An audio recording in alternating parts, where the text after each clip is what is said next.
My name is Evelyn. I'm 49 years old, and at my son's wedding I learned how quickly a room can turn against you.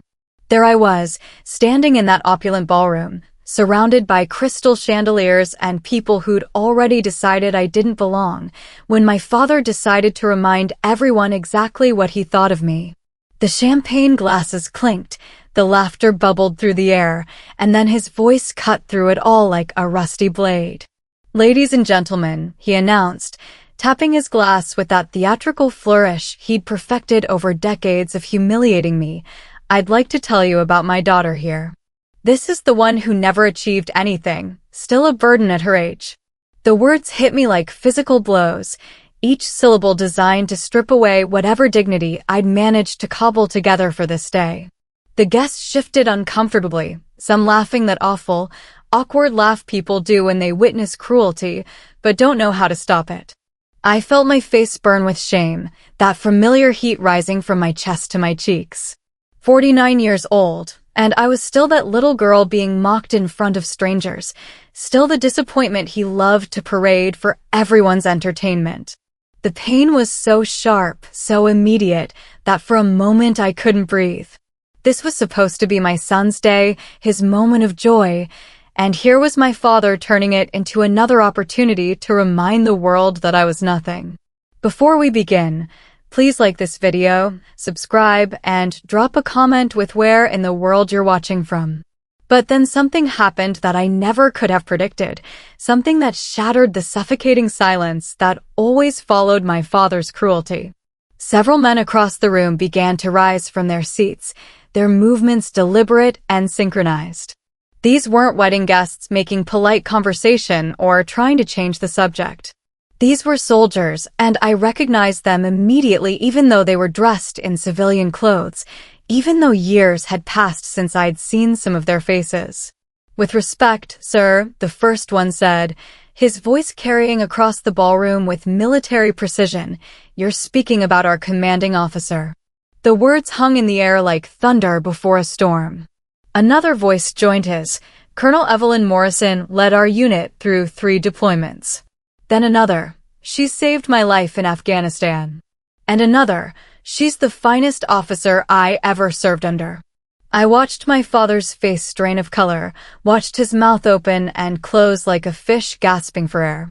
The laughter died instantly, replaced by a silence so profound you could hear the crystal chandeliers tinkling in the slight breeze from the air conditioning. Every eye in that room turned from my father to me, and for the first time in my life, I saw something I'd never seen before: respect. Not pity, not awkward discomfort, but genuine, hard-earned respect. The power in that room shifted so completely, so dramatically, that it was almost visible. One moment I was the family failure, the burden, the disappointment. The next moment, I was a decorated military officer whose subordinates thought enough of her to publicly defend her honor at a wedding reception. My father, who had spent decades being the center of attention at my expense, suddenly found himself speechless and small. You see, this humiliation wasn't new. It was a pattern that had been carved into my soul since childhood, a script my father had been perfecting for decades. Growing up in our house was like walking through a minefield where every step might trigger an explosion of ridicule. My siblings learned early to stay in his good graces, to laugh along with his jokes, to participate in the systematic destruction of my self-worth. They were the smart ones, the successful ones, the ones who knew how to play the game. My mother tried, in her quiet way, to shield me from the worst of it. She'd find me after particularly brutal dinner table performances, when my father had spent the entire meal explaining to whoever would listen why I was such a disappointment. She'd stroke my hair and whisper that I was special, that I mattered, but her voice was always so small compared to his. Her kindness was a whisper, his cruelty was a roar. I learned that invisibility was survival. I learned to make myself smaller, quieter, less noticeable. If I didn't draw attention, maybe he'd find someone else to torment. Maybe he'd leave me alone. I became an expert at fading into wallpaper, at being present but not really there. It was the only way I knew how to protect myself from the constant barrage of his disappointment. But what my father never knew, what I never told him, was that I had built an entire life outside of his sphere of influence. While he was busy telling everyone who would listen about my failures, I was quietly building something he could never understand or diminish. I joined the military not to prove him wrong, but to prove to myself that I was capable of more than his narrow vision of me. The military was brutal in its own way, but it was an honest brutality. The drill sergeants who screamed at me weren't trying to destroy my spirit for their own entertainment. They were trying to forge something stronger, something better. When they broke me down, it was so they could build me back up. When my father broke me down, it was just because he could. I endured things in basic training that would have broken the old me, the me that existed only in relation to my father's opinion. I learned to lead when everything in my upbringing had taught me to follow. I learned to command respect when I'd been taught to accept disrespect as my due. I earned rank after rank, promotion after promotion, becoming the kind of leader I'd never had at home. My soldiers looked to me for guidance, for strength, for protection. They trusted me with their lives, and I never took that trust lightly. When we were deployed, when the bullets were flying and the mortars were falling, no one cared about my father's opinion of me. They cared about whether I could get them home alive, whether I could make the hard decisions, whether I had the courage to lead from the front. And I did. I carried that responsibility like a sacred trust, and I never let them down. I made the hard calls, I took the risks, I bore the weight of command. I became someone my father had never imagined I could be, someone who mattered, someone who made a difference. But I never told him. I protected myself by keeping that part of my life separate from his toxic influence. Even as I rose through the ranks, even as I earned medals and commendations, even as I became someone my soldiers respected and trusted, I still went home to family gatherings where I was treated like the family failure. I still sat at dinner tables where my father would regale everyone with stories of my inadequacies. I still felt that familiar shrinking sensation whenever he turned his attention to me. I chose to keep my achievements hidden not out of shame, but out of self-preservation. I knew that if I told him about my military career, he would find a way to diminish it, to twist it into another source of ridicule. He would make jokes about how I needed the army to give me structure because I couldn't manage my own life. He would find the weak spots and exploit them because that's what he did. That's all he knew how to do. So I carried my dignity quietly, privately, like a secret treasure that no one could take from me. In my professional life, I was Colonel Morrison, respected leader, decorated officer. In my family life, I was still just Evelyn, the disappointment, the burden. The wedding was supposed to be different. I had hoped, foolishly perhaps, that my son's special day would be sacred enough that my father would restrain himself. I had hoped that the presence of my son's new in-laws, successful and sophisticated people, would inspire him to present a better version of our family. I was wrong. The ballroom was everything I wasn't: elegant, expensive, intimidating. The bride's family had spared no expense, and every detail screamed wealth and status. Crystal chandeliers cast rainbow patterns on the polished marble floor. The flower arrangements probably cost more than I made in a month. The guests were dressed in designer clothes that I couldn't even pronounce the names of. I had agonized over what to wear, finally settling on a simple navy dress that I hoped would help me blend into the background. I felt exposed and out of place among all that opulence, like a paper cup at a fine china tea party. I could feel the eyes of the bride's family evaluating me, measuring me against their standards and finding me wanting. My father thrived in environments like this.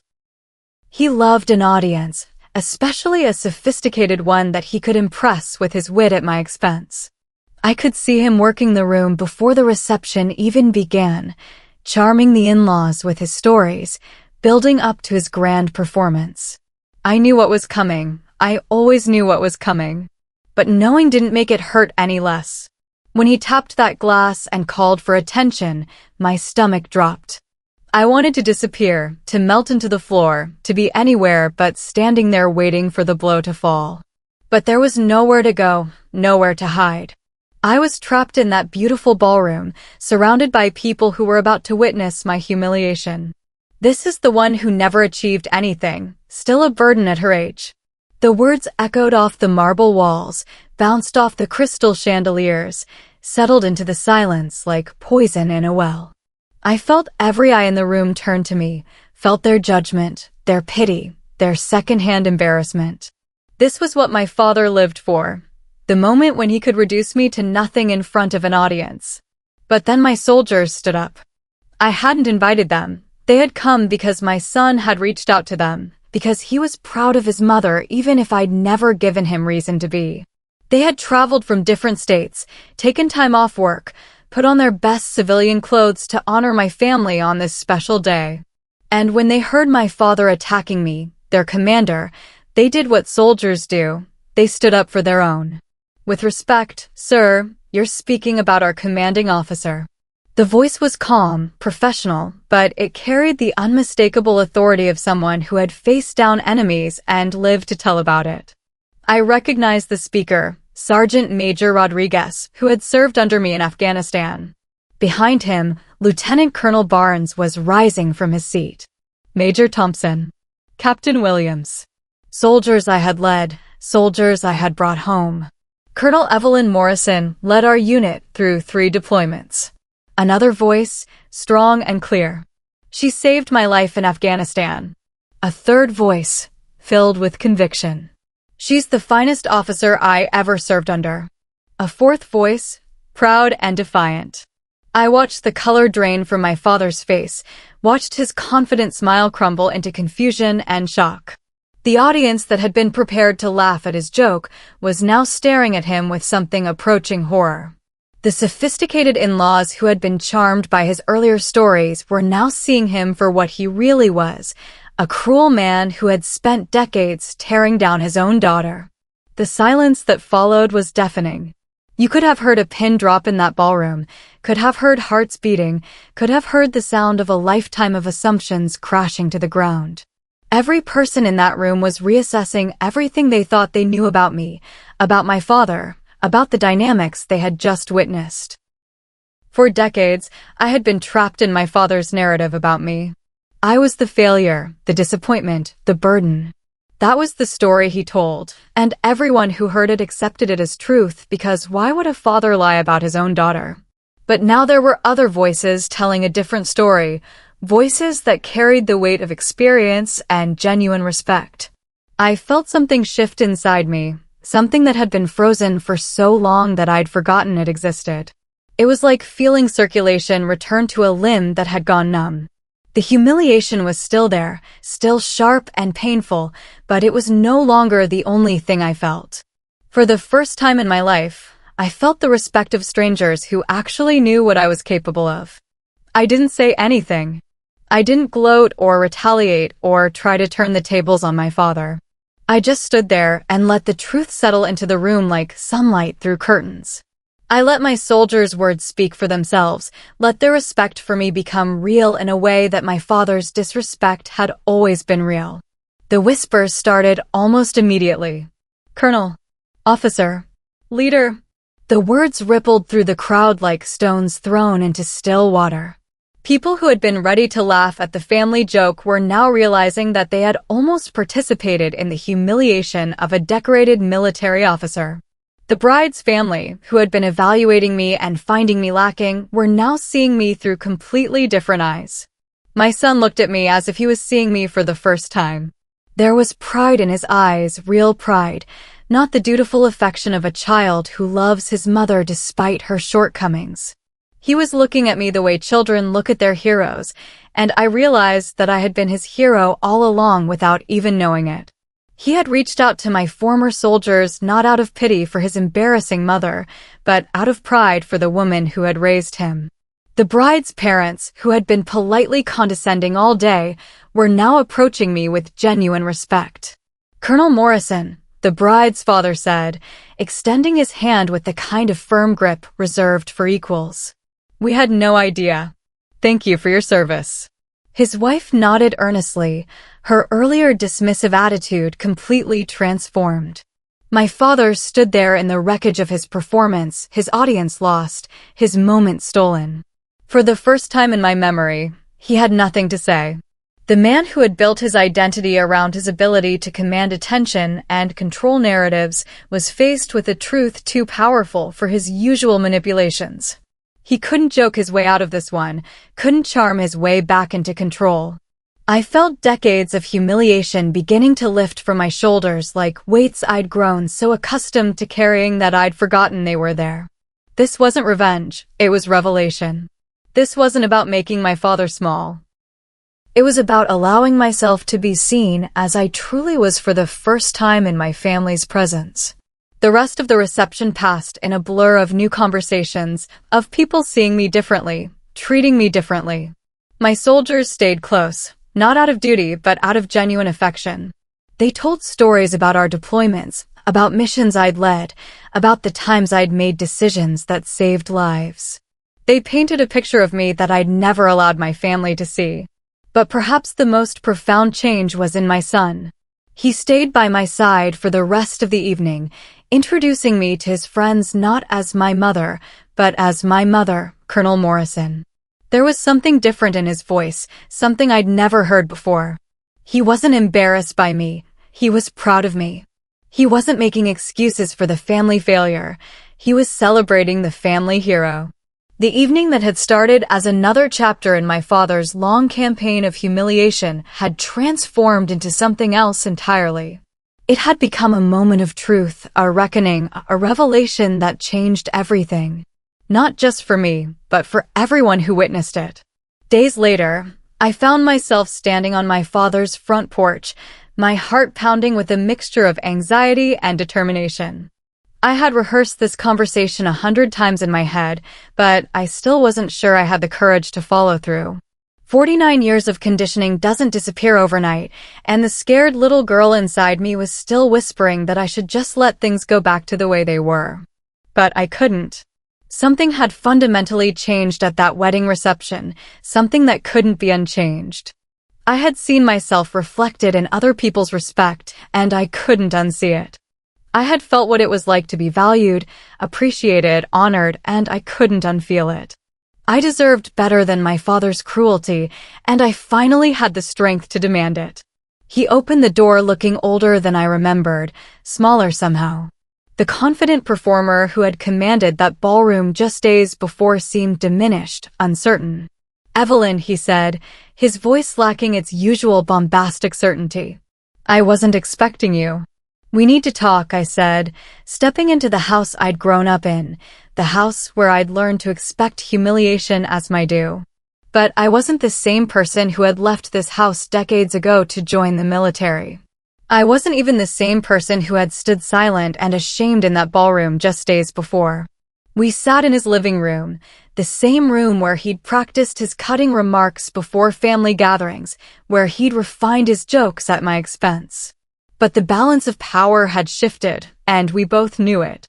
"Dad," I began, my voice steady in a way it had never been in this house, "I won't accept being mocked anymore. I won't be the target of your jokes, the subject of your ridicule. I won't allow you to humiliate me in front of family, friends, or strangers ever again." He shifted uncomfortably, his eyes avoiding mine. "Evelyn, you're being too sensitive. They were just jokes. I was just having a little fun. Just jokes." The same dismissive phrase he'd used my entire life to deflect responsibility for his cruelty. Just jokes, as if calling something a joke automatically absolved him of the pain it caused. Just jokes, as if my hurt was unreasonable, as if my dignity was expendable for his entertainment. "No," I said, and the word came out stronger than I'd expected.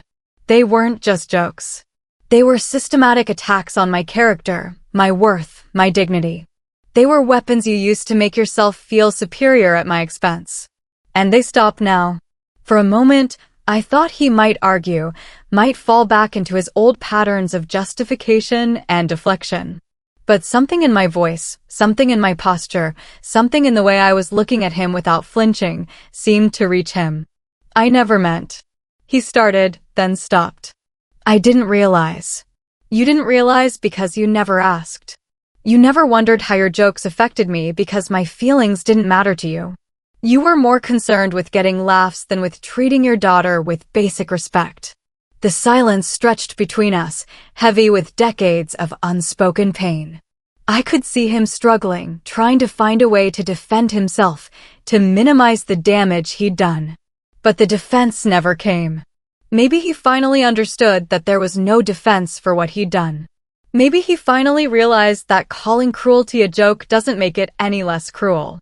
"Those men at the wedding," he said finally, his voice smaller than I'd ever heard it. "They really served under you?" "Yes, for years. Through multiple deployments. I was their commanding officer. And they respect you? They trust me with their lives. They follow my orders without question because they know I'll never ask them to do something I wouldn't do myself. They respect me because I've earned their respect." He was quiet for a long moment, processing this information. I could see him trying to reconcile the daughter he'd spent decades diminishing with the officer those soldiers had defended. I could see him realizing that his version of me, the version he'd created and maintained through years of ridicule, wasn't real. "I didn't know," he said finally. "You didn't know because you never asked. You didn't know because you decided who I was when I was a child and never allowed me to grow beyond that image. You didn't know because you were more interested in having a target for your jokes than in having a relationship with your daughter." The conversation continued for over an hour, painful and awkward and necessary. He tried several times to minimize what he'd done, to explain it away, to make it my fault for being too sensitive. But I held firm. I refused to accept his excuses, refused to let him rewrite history, refused to make his comfort more important than my dignity. Slowly, clumsily, he began to understand. Not fully, not completely, but enough to realize that something needed to change. He began to see that his jokes had real consequences, that his entertainment had come at the cost of his daughter's self-worth. The change didn't happen overnight. It was gradual, awkward, imperfect. He would catch himself mid-joke sometimes, his old instincts warring with his new awareness. He would make clumsy attempts at compliments that felt forced and unnatural. But they were attempts, and that was more than I'd ever had before. At the next family gathering, when he introduced me to someone new, he said, "This is my daughter, Evelyn. She served in the military." It wasn't much, but it was something. It was recognition. It was respect, however small and tentative. The healing wasn't instant or complete. Decades of damage don't disappear because of one conversation, one moment of recognition. But it was a beginning. It was the start of something I'd never thought possible, a relationship with my father based on mutual respect rather than one-sided humiliation. My siblings were slower to change, more resistant to the new dynamic. They had benefited from their position as the good children, the ones who weren't targeted by Dad's cruelty. They had laughed along with his jokes for so long that they didn't know how to relate to me without that shared understanding that I was the family failure. But my son's wedding had changed their perspective too. They had seen their sister defended by soldiers, had heard her described as a leader, a hero, someone worthy of respect. They couldn't go back to seeing me as the family joke, not after witnessing the genuine admiration of people who had served under my command. The transformation wasn't just about my family relationships. It was about how I saw myself. For the first time in my life, I allowed my personal and professional identities to merge. I stopped hiding my achievements, stopped minimizing my accomplishments, stopped making myself smaller to make others comfortable. I began telling people about my military service. Not bragging, not showing off, but simply acknowledging what I had done, who I was, what I had accomplished. I began carrying myself differently, speaking differently, taking up space in a way I never had before. The wedding reception had been a crucible, a moment of trial by fire that had burned away decades of false narratives and revealed the truth underneath. I was not the family failure. I was not a burden. I was not the daughter who never achieved anything. I was a decorated military officer who had led soldiers through combat, who had made life and death decisions, who had earned respect through courage and competence. That truth had always existed, but it had been buried under layers of shame and self-doubt. It took the voices of my soldiers, speaking up in that ballroom, to excavate it and bring it into the light. It took their respect to show me that I was worthy of respect. It took their defense of me to teach me that I was worth defending. Now, when I speak to people about this experience, I want them to understand something crucial. Words have power. The words we use to describe our children, our family members, the people we're supposed to love and protect, those words shape reality. They don't just describe who someone is, they help determine who someone becomes. My father's words told me I was worthless, and for decades I believed him.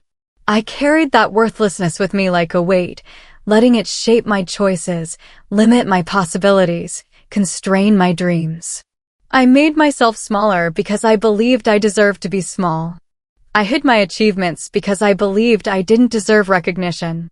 But my soldiers' words told a different story. They told me I was valuable, capable, worthy of respect.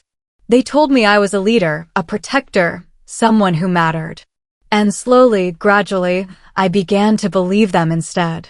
Parents, listen to me. Your words matter. Your children are listening to everything you say about them, and they're building their identities around your assessment of their worth. When you mock them, diminish them, treat them as sources of entertainment rather than human beings deserving of respect, you're not just telling jokes, you're programming their self-concept. Stop using humor as a weapon against your children. Stop sacrificing their dignity for your entertainment. Stop teaching them that love comes with humiliation attached. Your children deserve better from you. They deserve to be seen, valued, celebrated for who they are and who they're becoming. The damage you do with cruel words can last for decades. It can shape entire lives, limit possibilities, crush dreams before they're even formed. But healing is possible. Respect delayed is still respect. Recognition that comes late is still recognition. It's never too late to see your children clearly, to value them properly, to treat them with the dignity they deserve. My father and I will never have the relationship I wished for as a child. Too much damage was done, too many years were lost. But we have something now that we never had before, mutual respect. It's fragile, imperfect, built on the shaky foundation of decades of cruelty. But it's real. He looks at me differently now. Not as the family failure, but as someone who has accomplished things he never imagined. He introduces me differently, speaks about me differently, treats me differently. It's not the unconditional love and respect I should have had from the beginning, but it's something. And for me, that's enough. It has to be enough. Because healing isn't about getting everything you deserved but never received. It's about getting enough to move forward, enough to build something new, enough to believe that you're worthy of respect even if it took half a lifetime to get it. The wedding reception was supposed to be another chapter in my father's long campaign of humiliation. Instead, it became the moment when I finally found my voice, when I finally claimed my worth, when I finally stepped out of the shadow of his disapproval and into the light of my own accomplishments. That moment changed everything, not just for me, but for everyone who witnessed it. It showed them that the narratives we tell about people, the roles we assign them, the identities we impose on them, these things aren't permanent. They can be challenged, changed, overturned. Truth has a way of emerging eventually. I stood in that ballroom and felt the weight of decades of shame lifting from my shoulders. I heard my soldiers speak my worth into existence, watched my father's cruel performance crumble in the face of reality, saw my family's assumptions shattered by truth. That was the day I stopped being the family failure and became who I'd always been underneath, Colonel Evelyn Morrison, leader, protector, someone worthy of respect. That was the day I learned that you're never too old to reclaim your dignity, never too late to demand better, never too far gone to start again. If this story touched you, share it with someone who needs to hear it. Subscribe for more powerful life stories, and tell me in the comments where you're watching from. Let's see how far respect can travel. Let's see how many people we can remind that they're worthy of dignity, worthy of recognition, worthy of love that doesn't come with cruelty attached. Because somewhere out there, Someone is sitting in silence, carrying shame that isn't theirs, believing lies that were told about them by people who should have protected them instead. Someone needs to hear that they're more than the worst things that have been said about them. Someone needs to know that it's never too late to stand up, speak up, and claim their worth. That someone might be you. And if it is, I want you to know. You deserve better. You are worthy of respect. Your voice matters. Your truth matters. And it's never too late to find the courage to use it.